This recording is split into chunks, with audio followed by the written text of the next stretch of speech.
Hello दोस्तों, physics की दुनिया चैनल पर आपका स्वागत है। हम क्लास 12 का फिजिक्स पढ़ रहे हैं, चैप्टर 7। आज का सवाल है, एक समतल कुंडली में 100 फेरे हैं, तो कैपिटल एन कितना हो गया? 100 फेरे। उसकी त्रिज्या कितनी है कुंडली की? कुंडली की त्रिज्या कैपिटल आर होती है, वह है 3 सेंटीमीटर। अच्छा, सेंटीमीटर को मीटर में बदलो तो 3 गुणा 10 की घात -2 मीटर। अच्छा, इसे ऐसे भी लिख सकते हैं 0.003 मीटर। 2 एम्पियर की धारा बह रही है, आई है 2 एम्पियर। कुंडली की अक्ष पर स्थित केंद्र से 4 सेंटीमीटर की दूरी पर, यानी एक्स है हमारी 4 सेंटीमीटर की दूरी पर, 4 का मतलब 0.04 मीटर की दूरी पर स्थित बिंदु पर चुंबकीय क्षेत्र की तीव्रता B निकालना है ना। तो सूत्र क्या पढ़ाया था? कुंडली की अक्ष पर चुंबकीय क्षेत्र है ना, इस तरीके से जो था, इस तरीके से चित्र बनाया था। इसकी अक्ष पर या बिंदु P पर चुंबकीय क्षेत्र क्या था? तो वो था B बराबर μ0 I r² बटे 2 r² प्लस, यही था। अरे पाई नहीं था इसमें, पाई होगा जरूर, नहीं था है? ठीक है, देख लो जरा। ठीक है, तो ये फार्मूला था। अच्छा, इसमें कुछ फेरों की संख्या n है, तो यहाँ पे n से गुणा और हो जाएगी, n i हो जाएगी। मान लगाओ μ0 की मतलब होता है 4 पाई गुणा 10 की पावर -7। n का मतलब है यहाँ 100, i का है 2 और r² 0.03 का होल स्क्वायर, 2.03 का होल स्क्वायर और x 0.04 का भी होल स्क्वायर, और इस होल की पावर 3/2। 2 से काटो, 2 दूनी 4, 2 पाई, 2 में से 7 में से 2 घटे, 10 की घात -5 बचे, 2 जीरो कम हो जाएंगे 7 में से, ये 2 0.03 का स्क्वायर 0.02 के बाद अब 4 के बाद रहेगा पॉइंट, सही है। 3 3 या 9, ऐसी यहां पे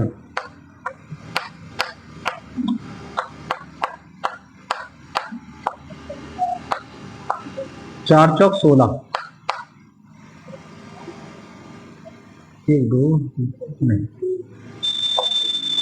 सही है। 1 2 3 4, 1 2 3 4 और घात आ जाएगी 3/। तो b कितना आएगा देखो, 2 दूनी 4 पाई कर लो इसे, 10 की घात -5 है, 0.1234 नहीं, 3 और 9 बटे 16 और 9 कितने होंगे? 25, और इसकी होल पावर है हमारी 3/2। 25 को कितना कहोगे फैजान?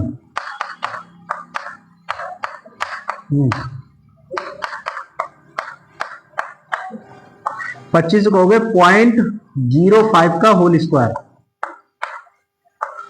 नहीं कह सकते? 25, अब ये स्क्वायर से ये घात गई कट, अब क्या आएगा? अब बताओ मुझे क्या आना चाहिए? ये 0 ज्यादा क्यों लग जा रहा है?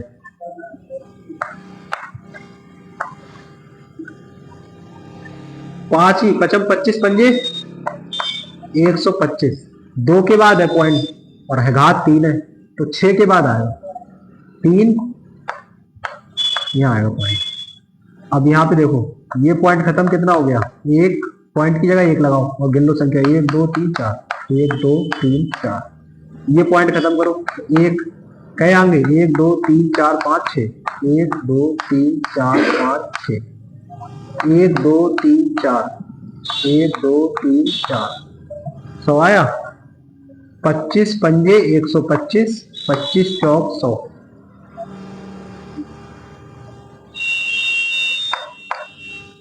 4 चौक 16 और 16 नीमा 144। अब पाई का मान लगा दो 3.14। पाई में आंसर तो नहीं है, पाई में नहीं है। 3.14 लगा दो पाई का मान। अब बटे में लगाओ 5। अच्छा 1 4, अब सही। और 10 की घात -5। चलो 144, इसे काट लो इस वाले को। 5 6 30, क्या बचे 1 14, 5 दूनी 10, 5 8 40, 10 वाला भी आ जाएगा। हाँ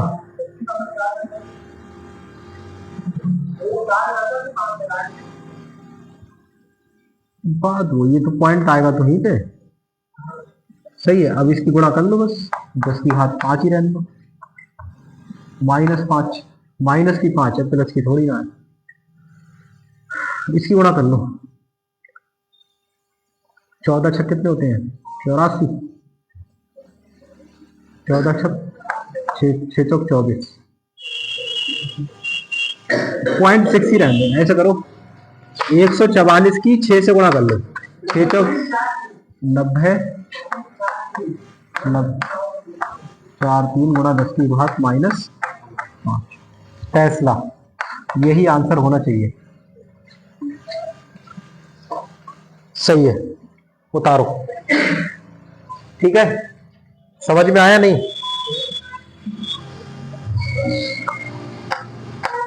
अक्ष पर चुंबकीय क्षेत्र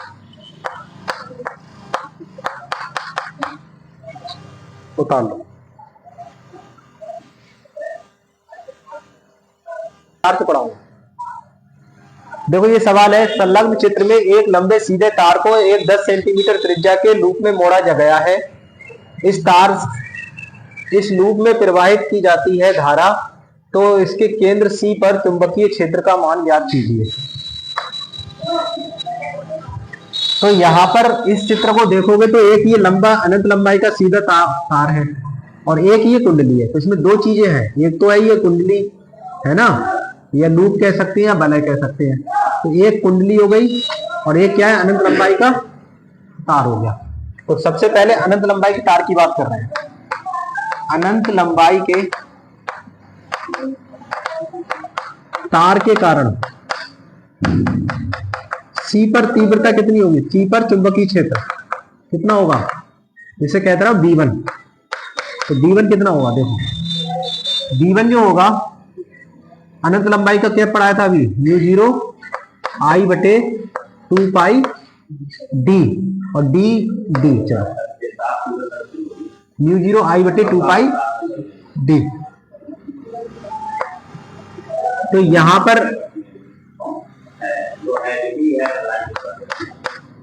I कितना है, I है 8 एम्पियर की धारा और D कितना है, D हो गया 10 सेंटीमीटर। तो 10 सेंटीमीटर इससे बदल दो 10 गुणा 10 की घात -2 मीटर। लगाना B1 कितना आएगा, μ0 लगाओ 4 पाई गुणा 10 की पावर -7 और I लगा दो 8 एम्पियर बटे 2 पाई और D 10 गुणा 10 की पावर -2। पाई से पाई कैंसिल, 2 दूनी 4, तो कितना आएगा देखो 2 अट्ठे 16, 10 की घात -7, 10 की घात -1 बची, -1 ऊपर ले जाओ तो 10 यानी कि 16 गुणा 10 की पावर -6। ये क्या है इतना, टेस्ला। अच्छा दिशा और बताओ, इस तरीके से तो उंगलियां कहां मुड़ रही है, धारा की दिशा में अंगूठा, तो उंगलियों के घूमने की दिशा चुंबकीय क्षेत्र की दिशा किधर है, अंदर की ओर। अंदर की ओर है, इसका मतलब यहाँ क्या मिलेगा, दिशा है तो क्रॉस, यहाँ क्या मिलेगा क्रॉस, यानी कि कागज के तल के लंबवत लिख भी सकते हो, कागज के तल के लंबवत अंदर की ओर।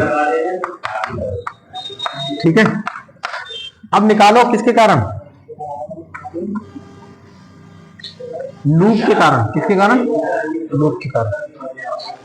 लूप या फिर कुंडली, कुंडली के केंद्र पर, कुंडली के कारण केंद्र पर चुंबकीय क्षेत्र।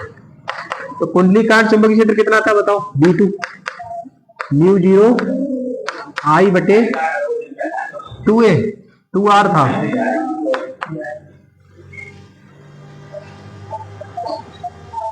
म्यू 0 I बटे 2R। देखो वृत्ताकार कुंडली के केंद्र पर चुंबकीय क्षेत्र,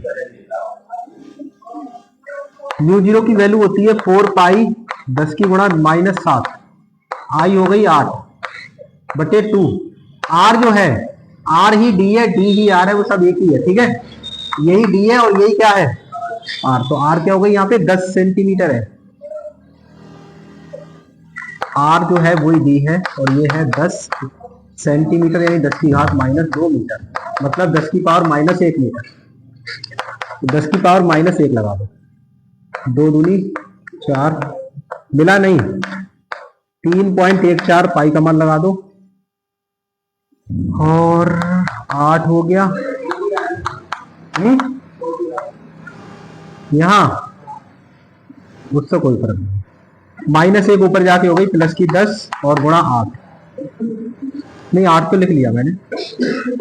तो 8 दूनी 16, 8 दूनी 16, 16 की गुणा करो, 16 चौका 64 के 4 हासिल 6, 16 एकम 16 और 6 22 के 2 हासिल 2, 16 3 48 और 2 50। पॉइंट यहाँ लगा लो 2 के बाद 10 से गुणा है तो 10 की पावर कितनी बची? -6। फैसला इसके कारण क्या होगी? देखो उंगलियां धारा की दिशा में, अंगूठा चुंबकीय क्षेत्र की दिशा बाहर की ओर है, तो ये क्या मिलेगा? डॉट, यानी कि कागज के तल के लंबवत बाहर की ओर। एक किधर है भाई? ये जो है कागज के तल के लंबवत अंदर की ओर है ना, और ये क्या है? कागज के तल के लंबवत बाहर की ओर। कौन सा ज्यादा मान है? B1 ज्यादा है या B2? अरे एक की दिशा है, इसकी दिशा कागज के तल के लंबवत अंदर की ओर, इसके कारण बाहर की ओर। कौन सा ज्यादा मान है? B1 बड़ा है या B2? तो बताओ घट के निकलेगा चुंबकीय क्षेत्र या जुड़ के? एक की दिशा अंदर की ओर और एक की दिशा बाहर की ओर। एक तीर अंदर जा रहा है, एक तीर बाहर आ रहा है, इसका मतलब विपरीत है। तो जब विपरीत होता है तो घट के निकलता है ना। जब विपरीत होता है इस तरीके से, ऐसे है ना, एक अंदर की ओर है चुंबकीय क्षेत्र, एक बाहर की ओर है, तो विपरीत है, कैसे निकलेगा? घट के निकालोगे, है ना। तो किस में से घटाओगे? बड़े में से छोटा। कौन बड़ा है? B2। तो लिखोगे परिणामी चुंबकीय क्षेत्र, परिणामी चुंबकीय क्षेत्र B बराबर क्या आ जाएगा? B2 minus B1। B2 बोलिए 50.24 गुणा 10 की घात -6 में से घटा दो ये वाली वैल्यू, 16 गुणा 10 की घात -6, तो कितना आएगा बताओ? 50 में से 16 घटा दो सीधे सीधे, 34। 10 में से 6 घटे 4, 4 में से घटे 3, 34.24 गुणा 10 की पावर -6। परिणामी दिशा किधर को आई? बाहर की ओर या अंदर की ओर? बड़ा कौन सा आई है? यानी कि डॉट। ठीक है, यही आपका आंसर है। और मात्रक लिख लेना टेस्ला।